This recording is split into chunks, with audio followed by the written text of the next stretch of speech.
There's a loose end I wanted to clarify.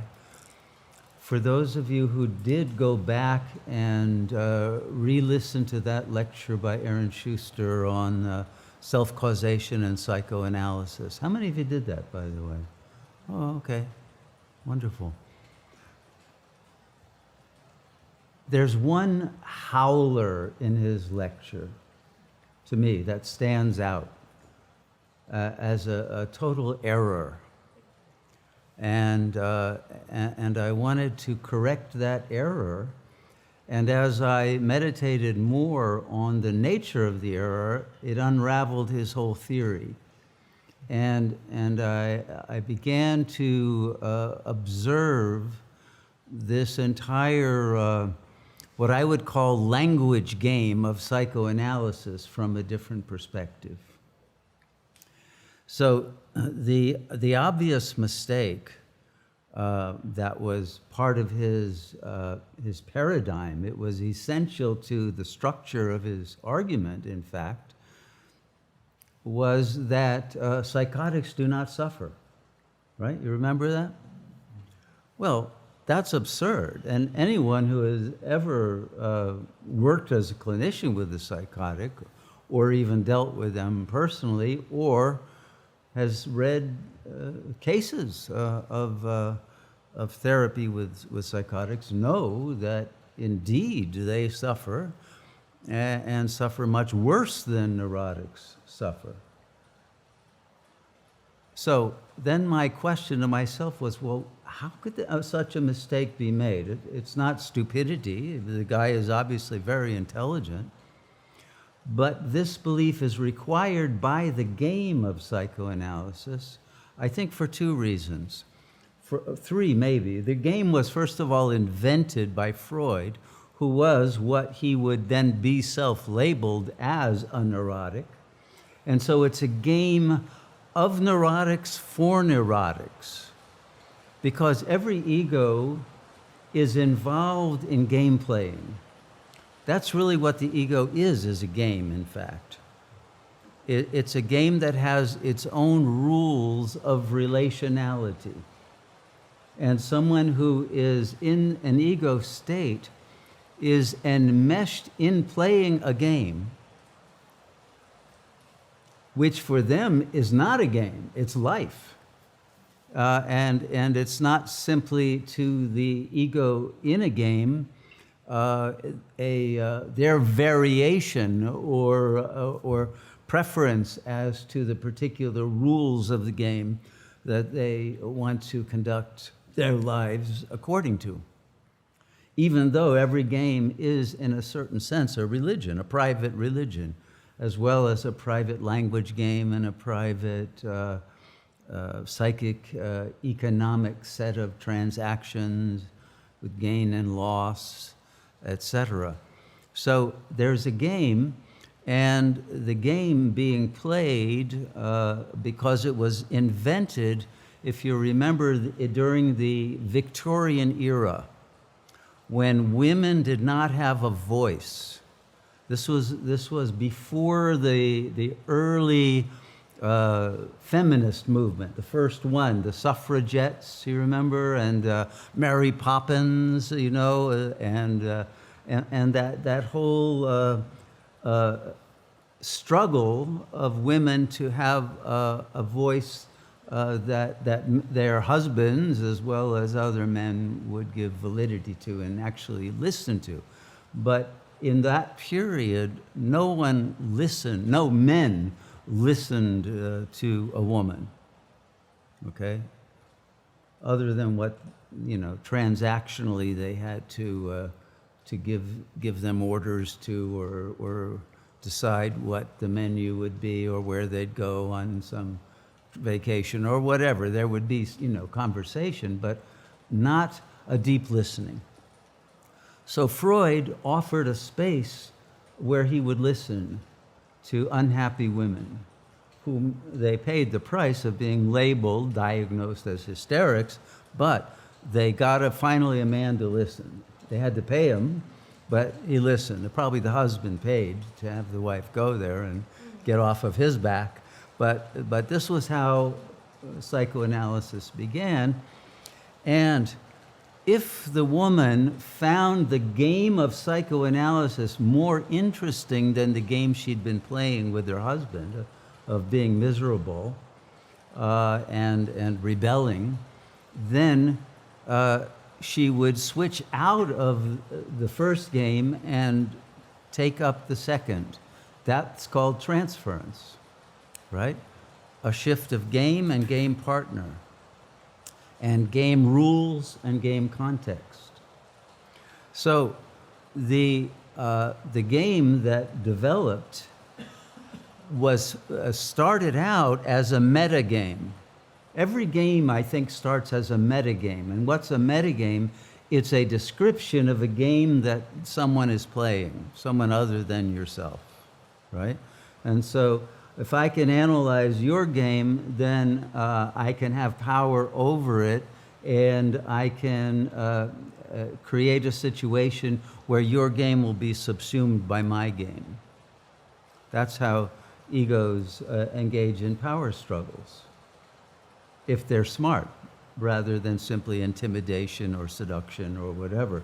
It's the differential rules of a language game that are capable of describing at a higher and more effective level of abstraction the patterns that the neurotic, let's call him that, playing the game cannot see from their own perspective at the ground level of their game. But once they enter the metagame, that becomes the new game that they are now playing together, then the old symptoms that were incumbent on the playing of the first game can drop away, right? That's how cures, in quotes, happen, right? So the metagame that became the game then became a struggle of the mastery of the theory of psychoanalysis that would control the game, would be rebelled against by the client or patient, who would then morph their neurotic pattern so that the analyst could no longer accurately interpret them and would no longer be in the position of the one who knows, right?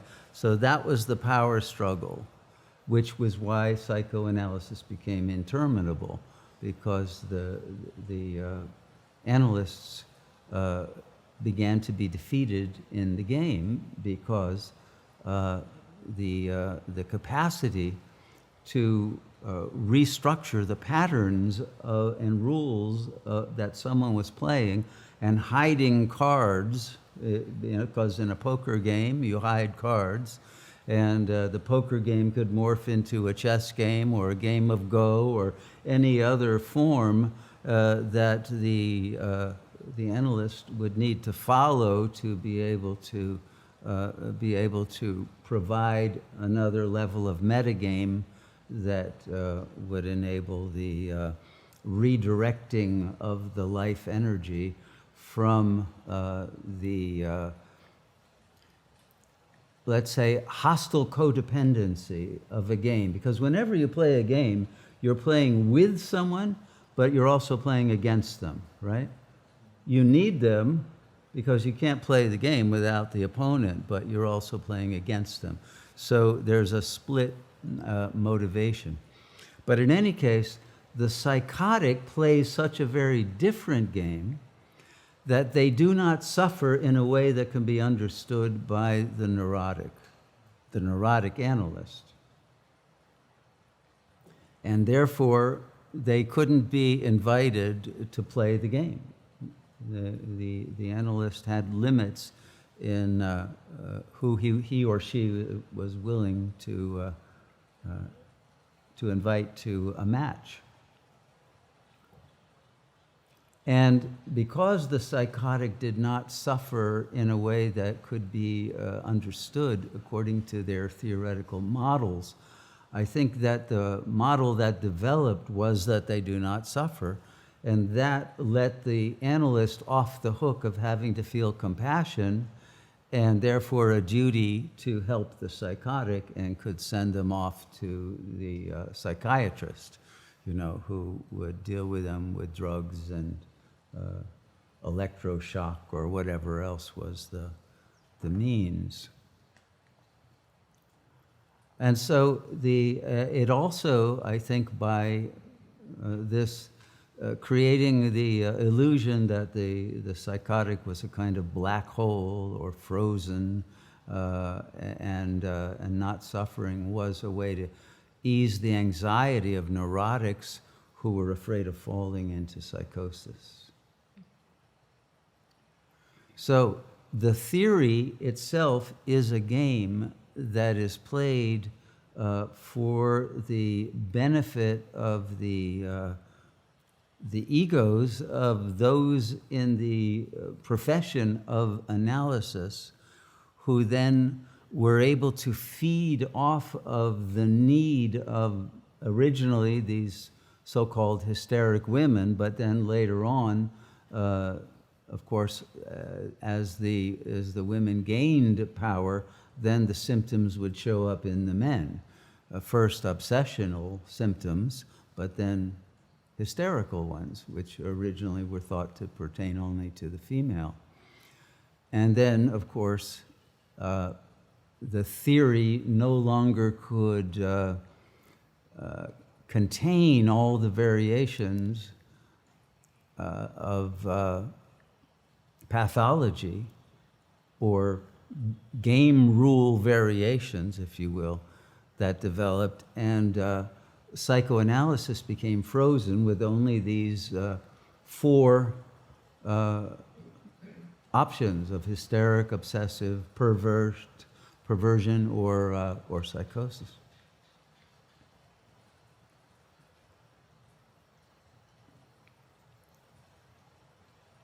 And because the psychotic does withdraw what the analyst calls their libidinal cathexis from the external other and the world, in order to cathect, or let's say trigger, the development of internal delusional fantasies to both compensate and defend against the traumatic environment that exists in the external plane. The delusional modus operandi of the psychotic could include catatonia, autism, or autistic symptoms at least, and symptoms that would feel or appear to the other as an anesthesia, a kind of non-suffering state because of an absence, a depersonalization in which the normal feelings that could be understood and related to sympathetically by the analyst were not present, right? So they were literally alien, which is why the psychiatrists became called alienists. So the point that I want to get to is that all theoretical constructs are games that are played by those who want to feed off the energy that can be gained by playing that game with others if they win. Okay, and the game has particular rules.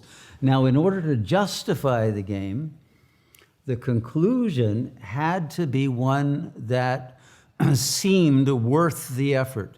So the theoretical conclusion that Schuster comes to in the lecture is accurate, that you have to realize there's no self, and the actual being that you are is not identifiable with the icon that you're moving in the game.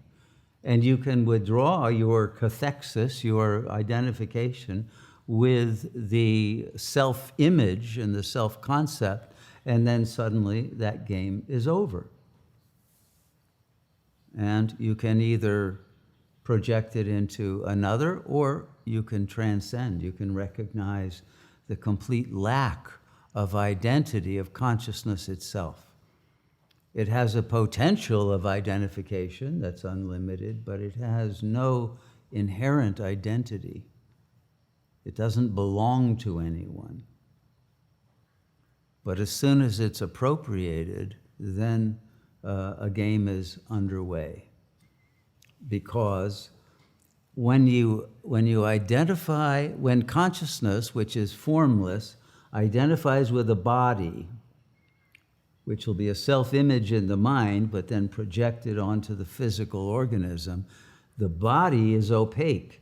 And the consciousness also becomes opaque in the sense that the identification wards off the ability to perceive the light of God that is actually all that is real in the field. And now what it perceives is the shadow of its own body and the other shadows. Now it sees a salt and pepper of light and dark. And then the light and dark morph into other dualities of good and evil and right and wrong and high and low. And